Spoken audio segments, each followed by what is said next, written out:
حضرت عائشہ معوذات اور رسول اللہ سے حفظ کی ہوئی دعائیں پڑھ کر آپ علیہ السلام پر دم کرتی رہتی تھیں اور برکت کی امید میں آپ علیہ السلام کا ہاتھ آپ کے جسم مبارک پر پھیرتی رہتی۔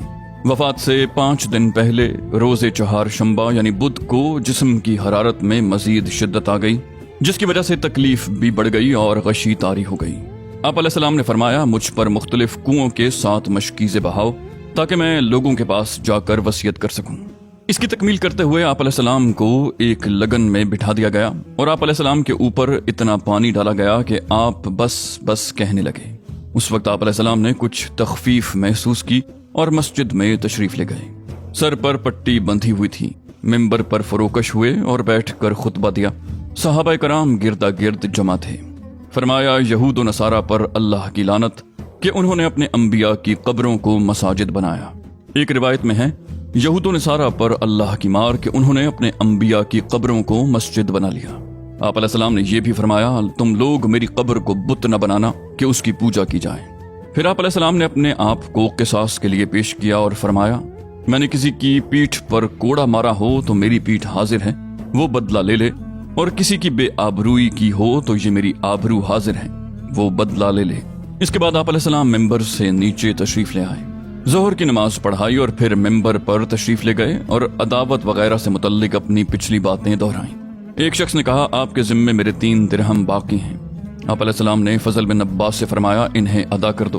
اس کے بعد انصار کے بارے میں وصیت فرمایا، میں تمہیں انصار کے بارے میں وصیت کرتا ہوں کیونکہ وہ میرے قلب و جگر ہیں، انہوں نے اپنی ذمہ داری پوری کر دی مگر ان کے حقوق باقی رہ گئے ہیں، لہٰذا ان کے نیکوکار سے قبول کرنا اور ان کے خطاکار سے درگزر کرنا۔ ایک روایت میں ہے کہ آپ علیہ السلام نے فرمایا، لوگ بڑھتے جائیں گے اور انصار گھٹتے جائیں گے، یہاں تک کہ کھانے میں نمک کی طرح ہو جائیں گے، لہٰذا تمہارا جو آدمی کسی نفع اور نقصان پہنچانے والے کام کا والی ہو تو وہ ان کے نیکوکاروں سے قبول کرے اور ان کے خطاکاروں سے درگزر کرے۔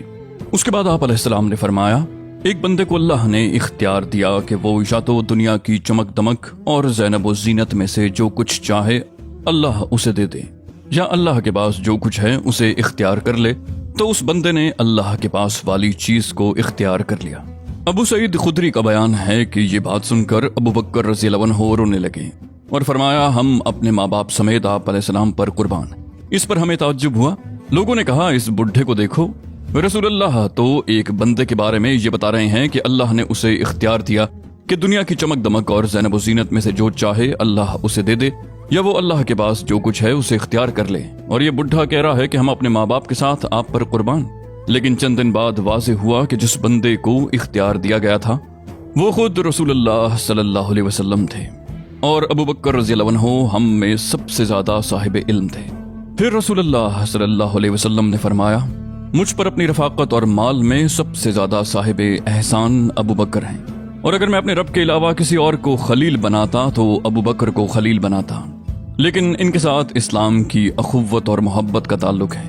مسجد میں کوئی دروازہ باقی نہ چھوڑا جائے بلکہ اسے لازماً بند کر دیا جائے سوائے ابو بکر کے دروازے کے۔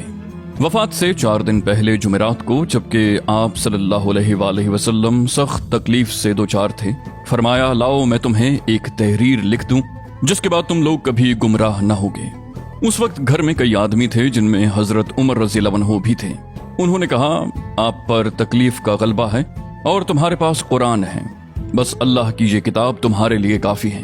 اس پر گھر کے اندر موجود لوگوں میں اختلاف پڑ گیا اور وہ جھگڑ پڑے۔ کوئی کہہ رہا تھا، لاؤ رسول اللہ لکھ دیں، اور کوئی وہی کہہ رہا تھا جو کہ حضرت عمر نے کہا تھا۔ اس طرح لوگوں نے جب زیادہ شور و شغب اور اختلاف کیا تو رسول اللہ صلی اللہ علیہ وآلہ وسلم نے فرمایا، میرے پاس سے اٹھ جاؤ۔ پھر اسی روز آپ علیہ السلام نے 3 باتوں کی وصیت فرمائی۔ ایک اس بات کی وصیت کی کہ یہود و نصارہ اور مشرکین کو جزیرۃ العرب سے نکال دینا۔ دوسرے اس بات کی وصیت کی کہ وفود کی اسی طرح نوازش کرنا جس طرح آپ علیہ السلام کیا کرتے تھے۔ البتہ تیسری بات کو راوی بھول گیا۔ غالباً یہ کتاب و سنت کو مضبوطی سے پکڑے رہنے کی وصیت تھی، یا لشکر اسامہ کو روانہ کرنے کی وصیت تھی، یا آپ علیہ السلام کا یہ ارشاد تھا کہ نماز اور تمہارے زیر دست یعنی غلاموں اور لونڈیوں کا خیال رکھنا۔ رسول اللہ صلی اللہ علیہ وسلم مرض کی شدت کے باوجود اس دن تک یعنی وفات سے 4 دن پہلے جمعرات تک تمام نمازیں خود ہی پڑھا کرتے تھے، اور اس میں سورہ والمرسلات عرفا پڑھی۔